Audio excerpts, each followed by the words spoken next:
ಆನೆ ಮೇಲೆ ಎರಗಿದ ಇರುವೆ. ಒಂದು ದಟ್ಟ ಕಾಡಿನಲ್ಲಿ ರಾಜ ಎಂಬ ಹೆಸರಿನ ದೊಡ್ಡ ಆನೆ ಇತ್ತು.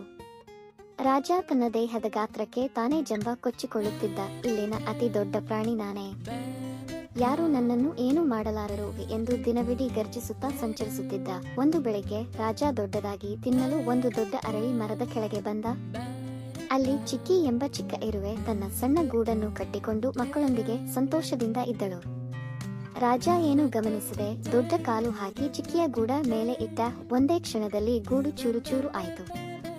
ಚಿಕ್ಕಿಯ ಮಕ್ಕಳು ಗಾಬರಿಯಾಗಿ ಓಡಾಡಿದವು.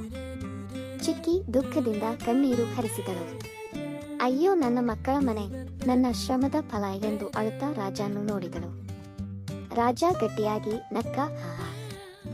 ಚಿಕ್ಕ ಇರುವೆಯೇ, ನೀನು ಏನು ಮಾಡುವೆ? ನಾನು ರಾಜ. ನನ್ನ ಒಂದು ಕಾಲಿನ ಒತ್ತಡದಲ್ಲಿ ನಿನ್ನ ಗೂಡು ಮಾತ್ರವಲ್ಲ, ನೀನು ಚಿಲಕವಾಗುತ್ತೀಯಾ? ಚಿಕ್ಕಿ ದುಃಖವನ್ನು ಒತ್ತಿಕೊಂಡು ದೃಢವಾಗಿ ಹೇಳಿದಳು. ನೀನು ದೊಡ್ಡವನಾಗಿರಬಹುದು, ಆದರೆ ನನ್ನ ಮನೆಯನ್ನು ನಾಶ ಮಾಡಿದ್ದೀಯಾ. ನಾನು ಸಣ್ಣವಳಾದರೂ ನನ್ನ ಧೈರ್ಯ ಚಿಕ್ಕದಲ್ಲ. ರಾಜ ಮತ್ತಷ್ಟು ನಗುತ್ತಾ ಮಲಗಿದ. ಚಿಕ್ಕಿ ಆ ರಾತ್ರಿ ನಿದ್ದೆ ಮಾಡಲಿಲ್ಲ. ರಾಜ ಗಾಢ ನಿದ್ರೆಯಲ್ಲಿದ್ದಾಗ ಚಿಕ್ಕಿ ಆನೆಯ ದೊಡ್ಡ ಕಿವಿಯ ಮೇಲೆ ಏರಿದಳು. ಕಿವಿಯ ಒಳಭಾಗದಲ್ಲಿ ಒಂದು ಚಿಕ್ಕ ರಂಧ್ರವಿತ್ತು. ಚಿಕ್ಕಿ ಒಳನುಗ್ಗಿ ತನ್ನ ಚೂಪಾದ ಹಲ್ಲುಗಳಿಂದ ಆನೆಯ ಮೃದುವಾದ ಮಾಂಸವನ್ನು ಕಚ್ಚಿದಳು.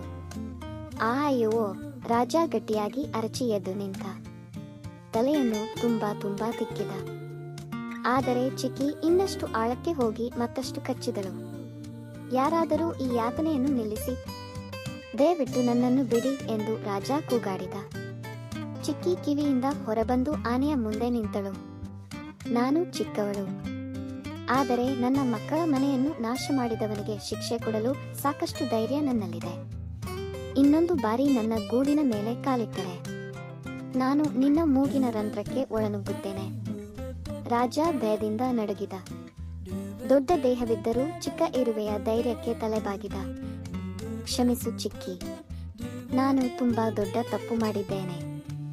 ನಿನ್ನ ಗೂಡಿಗೆ ಇನ್ನೊಂದಿಗೂ ತೊಂದರೆ ಆಗದಂತೆ ನೋಡಿಕೊಳ್ಳುತ್ತೇನೆ. ಇನ್ನು ಮುಂದೆ ಎಚ್ಚರಿಕೆಯಿಂದ ಇರುತ್ತೇನೆ.